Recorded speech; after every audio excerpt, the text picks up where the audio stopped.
So, ito yung skating area dito sa amin, guys. So, magsiskate kami today.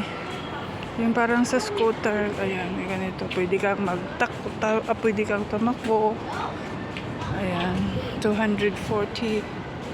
And, ayan. So, pwede ka rin mag-exercise.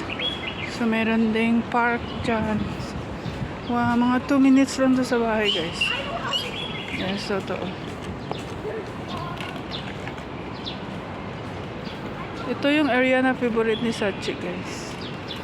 Wow, nice.